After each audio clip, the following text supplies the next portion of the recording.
হয়, আজি আমি যোৱাকালি আপোনালোকে গমেই পাইছে, যোৱাকালি এটা ৰেকৰ্ডিং যিটো ভাইৰেল কৰা হৈছে, সেই ৰেকৰ্ডিঙত আমাৰ সদৌ অসম ছাত্ৰ সন্থাৰ সভাপতি আৰু সম্পাদকৰ যি ৰেকৰ্ডিং এটা ভাইৰেল কৰি তেওঁলোকে কিবা কি কয় কি মজুমদাৰ তেখেতে যি ভাইৰেল কৰি সংগঠনক এটা এই কিবা কৰিছে, বদনাম কৰাৰ চেষ্টা কৰিছে। তাৰ কাৰণে আমি আজি এই সভাখন কৰিছোঁ। কাৰণ সেই কেছটো বেলেগ ধৰণৰ, সেই কেছ যিটো কেছ আছিলে সেই কেছ প্ৰশাসনিক হিচাপে চলি আছে।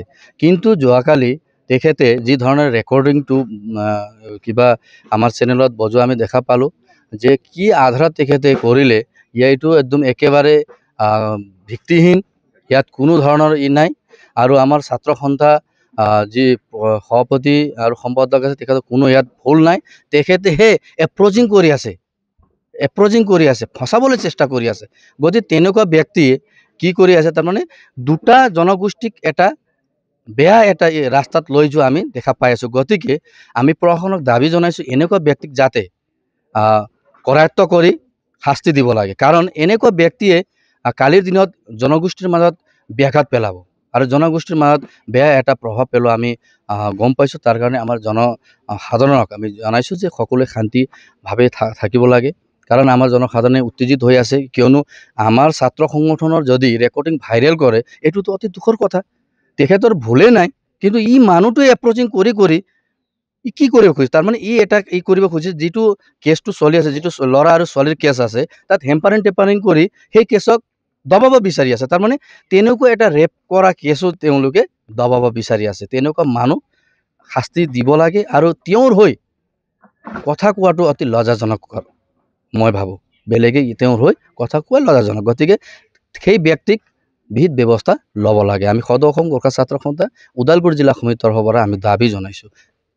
প্ৰশাসনে ভাল এটা ষ্টেপ ল'লে, যিহেতু কালপ্ৰিট আছিলে, তেখেতক ধৰাৰ পিছত জেললৈ প্ৰেৰণ কৰিলে।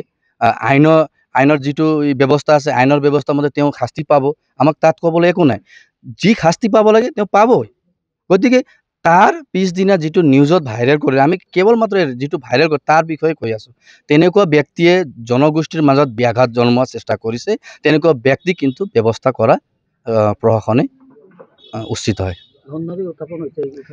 চাওক, ধন দাবী আমাৰ ছাত্ৰ সংগঠনে কৰা নাই, ইহে এপ্ৰ'চিং কৰি আছে। সেই মানুহজনে এপ্ৰ'চিং কৰি আছে, কিবা 90,000 কিবা কিবি কৈ আছে। আৰু সেই মানুহজনে তেখেতক দুজনে মোকো ফোন কৰিছিলে, মই গুৱাহাটী ইউনিভাৰ্চিটিত মিটিঙত আছিলোঁ। তাৰমানে খালি মানুহক ফচাবলৈ চেষ্টা কৰি আছে। তাৰমানে কাক ফোন কৰি তাৰমানে বিভিন্ন কথা কৈ সেই ৰেকৰ্ডিং বজাবলৈ সি চেষ্টা কৰি আছে। এই মানুহজন যে এনেকুৱা, আচৰিত পালোঁ যে এই মানুহ তাৰমানে জনগোষ্ঠীৰ মাজত ব্যাঘাত জন্মাব, জনগোষ্ঠীৰ মাজত সংঘৰ্ষ কৰিবলৈ চেষ্টা কৰি আছে। গতিকে সেই মানুহে শাস্তি পাব লাগিব।